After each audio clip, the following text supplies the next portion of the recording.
Geçen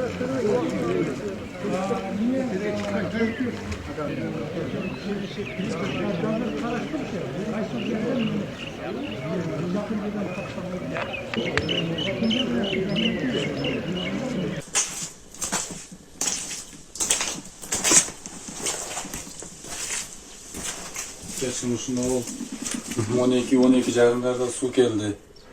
Su geldi, koşunam Halik degen bala çıkıla dep neme kıldı, zora Yusuf'e detip kaçıp çıktık koşunamız eyiga.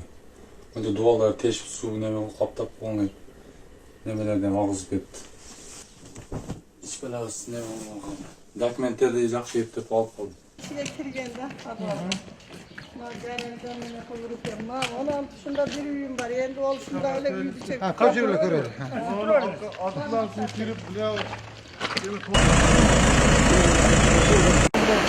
Аны прям ойлап мына жаққа қылау. Осында мына жерде мындай кетіп кеңдігі бір 15-20 метрлік русло болады.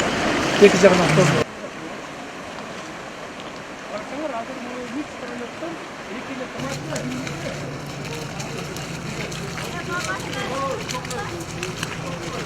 Мынау арықтың етегін неме қылса болмай ма? Кеңейтілсе болмай ма? 1 метр.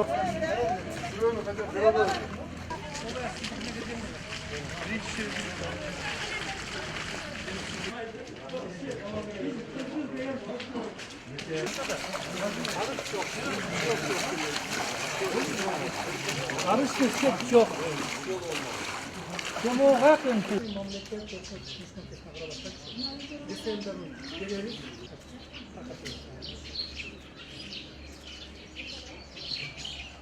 Ар бир үйдүн ээсин айтып атамын. Могу 600 сомдук бир убакы жылдык немеси бар.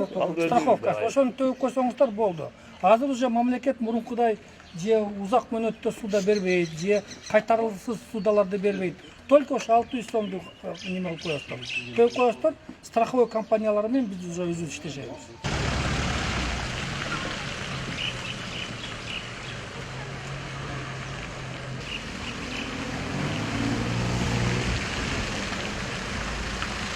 Эч кимге күтүлбөс кырсык болду. Аябай узак мөөнөттө жаган жаандын кесепетинен болуп атат.